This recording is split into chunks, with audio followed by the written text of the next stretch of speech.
IPhone 4 এর Murphy juice pack plus এর একটা আনবক্সিং করতেছি। তা প্রথমেই বলতে চাইছি, অনেকে কমেন্টসে হাউকাউ করে যে এটা বাংলায় কেন, ইংলিশে না।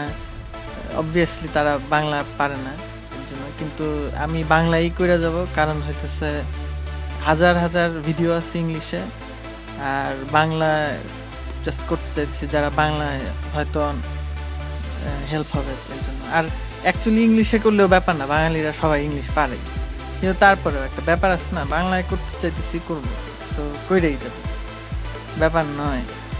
যাই হোক, এটা মরফি জুস প্যাক আইফোন 4 এর জন্য। এটা মেইনলি একটা ব্যাটারি আর কি, তো কেসের মধ্যে আর কি, একটা কেসিংয়ের মধ্যে ব্যাটারি। সেটা কেন সেটা আমি একটু পরেই বলতেছি।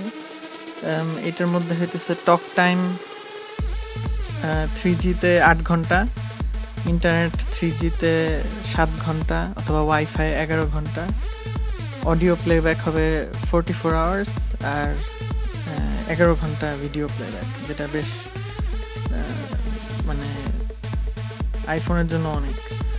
প্রোটেক্টিভ কেস, শক প্রুফ, ব্যান্ড দেওয়া আছে চতুর্দিকে। স্ট্যান্ড বাই সুইচ, যেটা আমার কাছে সবচেয়ে ভালো লাগছে, সেটা আমি দেখাবো একটু পরেই। চার্জ অ্যান্ড সিঙ্ক, আর এলইডি পাওয়ার ইন্ডিকেটর আছে।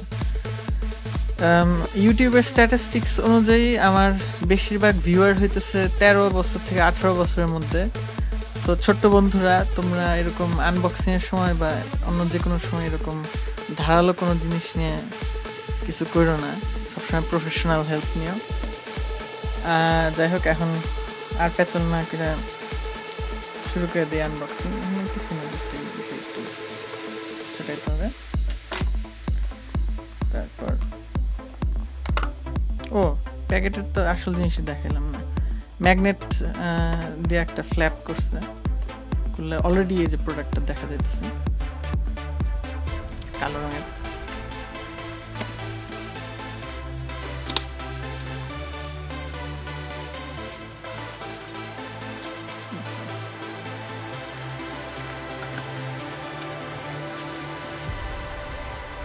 তেমন কিছু নাই, অ্যাপেলের মতো অত সুন্দর প্যাকেজিং না আসলে, তেমন কিছু নাই।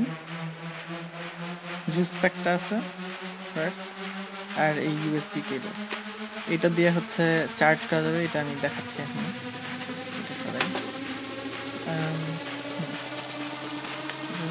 বই মানে কে পড়ে, রাইট। এইটাই হচ্ছে ডিভাইস, আইফোনের জন্য একদম করা, বেশ মোটা, কারণ হচ্ছে এটার ভিতরে একটা বিশাল ব্যাটারি। এখন ব্যাটারিটা হচ্ছে 2000 মিলিঅ্যাম্পিয়ার আওয়ারের। আইফোনের ভিতরে, আইফোন 4 এর ভিতরে হচ্ছে 1420 মিলিঅ্যাম্পিয়ার আওয়ার। সো এইটা ডাবল না হইলেও বেশ অনেক বেশি আইফোনের চেয়ে। তো এইটা এরকম টান দিতে হয়, এবং এইখানে আইফোন 4 যাবে। এখন ভিডিওটা আইফোন 4 দিয়ে করতেছি, সো দেখাইতে পারতেছি না, তবে আইডিয়াটা হচ্ছে এইখানে একটা 3G আছে। আইডিয়াটা হচ্ছে যে এটা এখানে ভিতরে এরকম স্লাইড করবে, করার পর এইখানে 30 পিন কানেক্টর, সেইটা এইখানে ঢুকবে আর কি আইফোনের ভিতরে। তো আইফোনের ভিতরে এখানে কানেক্টেড হওয়ার পর এইটা চার্জিং পোর্ট হিসেবে কাজ করবে, এবং তখন এই কেসের ভিতরে যে ব্যাটারির পাওয়ার, সেটা আমি আইফোনে মানে ইউজ করতে পারবো চার্জ করার জন্য। তো এখানে যেটা সবচেয়ে ভালো সেটা হচ্ছে যে নর্মালি এরকম এক্সট্রা ব্যাটারি পাওয়া যায় যেটা আইফোনে আটকানো লাগে, কিন্তু এইটা কেস হওয়ার কারণে সুবিধাটা হবে যে এইখানে প্রথমে পাওয়ার ইন্ডিকেটর আছে, সো এটা দেখাচ্ছে কত পার্সেন্ট বা কতটুকু ব্যাটারি আছে, আর এইখানে এই সুইচটা আছে। সো এই সুইচটার যে কাজ, সেটা হচ্ছে যে এই সুইচটা দিয়ে আমি অন অফ করতে পারবো যে আমি কখন চার্জ করতে চাই আইফোন। তো এরকম অন করলে সবুজ, মানে কমলা। তো এই জিনিসটা আমার কাছে ভালো লাগছে, কারণ নর্মালি এই টাইপের কোনো ব্যাটারি কানেক্ট করার সাথে সাথে আইফোন চার্জ করা শুরু করে, কিন্তু আমি এটা মেইনলি নিচ্ছি কারণ আমি নর্মালি কোনো কেস ইউজ করি না, যে 3G আছে, কোনো কেস টেস নাই। কিন্তু যদি দূরে কোথাও যাওয়া হয়, তখন রিসেন্টলি এখানে গেছিলাম, আইফোন দিয়েই যেহেতু সব কিছু করা হয়, যেমন ছবি ভিডিও এগুলো তো নর্মাল জিনিস আছেই, কিন্তু ম্যাপস, তারপর পোস্ট অফিস খুঁজে বাইর করা থেকে শুরু করে ব্যাংকে কোথায় এটিএম সব কিছু আইফোনে করার কারণে ব্যাটারি পাওয়ারটা লাগে। সো আমি এটা এর জন্যই মেনলি নিয়েছি যে আমি যখন অন দ্য ওয়ে কোথাও থাকবো তখন আমি এটা ইউজ করতে পারবো। তো সেইটাই, তা এখন কানেক্ট করে রাখলে হচ্ছে চার্জ হতে থাকবে, সো এটা খুব একটা তখন হয় না, মানে হ্যান্ডি হয় না। তা আইফোন এটার মধ্যে কানেক্ট করা থাকলে তারপর যদি দেখি যে ব্যাটারি 20%-এর কম হয়ে গেছে, 10% বা কোনো কিছু, তখন আমি এটা জাস্ট অন করে দিতে পারি, তখনই ও স্টার্ট করবে চার্জ করা। সো আমি আমার কখন চার্জ করতে চাই বা কখন অফ করতে চাই সেটা আমি এটা দিয়ে কন্ট্রোল করতে পারছি। আর আরেকটা ভালো যেটা হচ্ছে যে এই ইউএসবি কানেক্টর, হসপিটালে হেলিকপ্টার গেল, এই ইউএসবি কানেক্টর দিয়ে আমি এটা চার্জ করতে পারবো। এখন এইটাও বেশ নর্মাল জিনিস, কিন্তু এইখানেও কাহিনী আছে যে আইফোন ভিতরে থাকলে নর্মালি অন্য কেস ইউজ করলে কেসটা খোলা লাগে চার্জ করার জন্য, কিন্তু এইখানে তা করা লাগবে না, কারণ এইটা ডাইরেক্ট এখানে কানেক্ট করতে পারবো।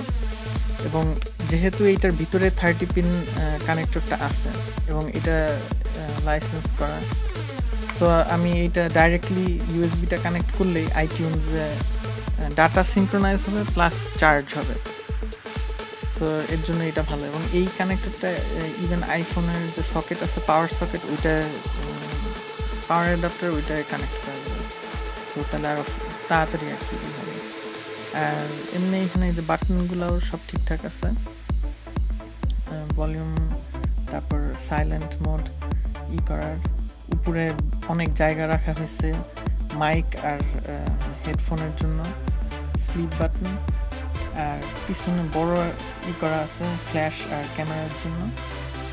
তো ওভারঅল একটু মোটা হলেও অন দ্য ওয়ে এটা খুবই ভালো এবং অলমোস্ট ডাবল, সো ফুল সব চার্জ হলে অলমোস্ট মানে 3 গুণ সব মিলায় আর কি করা যায়। সো নর্মালি মানে অন দ্য গো এটাতে অনেকক্ষণ করা যাবে। আর ততক্ষণে এইটা শেষ হইতে হইতে হোটেল বা মোটেল বা অন্য যে কোনো জায়গায় কনফারেন্সে বা কোনো ইসে অবশ্যই ইলেকট্রিক কোনো সোর্স পাওয়া যাবে না।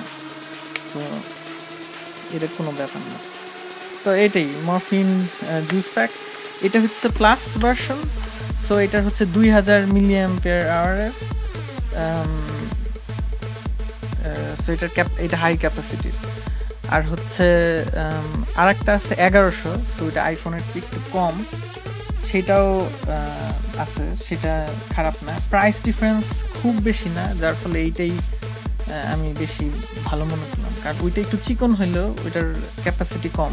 আর আমি যেহেতু এটা সবসময় ইউজ করি না, only on the go, so এর জন্য ভাবলাম যে নিলে অবশ্যই পাওয়ারফুলটা নেওয়া উচিত। তো আশা করি আমার এই আনবক্সিং সবার কাছে ভালো লাগছে। এরপর আরও আনবক্সিং আসবে, বাংলাই আসবে, আশা করি সবার কাছে ভালো লাগবে। আর অবশ্যই কমেন্ট সেকশনে জানান আরও কোনো ইন্টারেস্টিং কিছু দেখতে চান কিনা, বা অন্য কোনো কমেন্টস। আর এই তো আরেকটা বেশ ভালো ফিচার হইতেছে যে এখানে স্পিকারের জন্য, মানে আইফোনটা যখন কানেক্ট করা হবে তখন আইফোনের স্পিকারটা যাতে মানে মিউজিকের জন্য বা কথা বলার জন্য, তো সেটার জন্য এই আউটপুটটা আছে। তো সেইটাও একটা অ্যাডভান্টেজ। তো এই কেস থাকার জন্য সেইটার কোনো সমস্যা হবে না।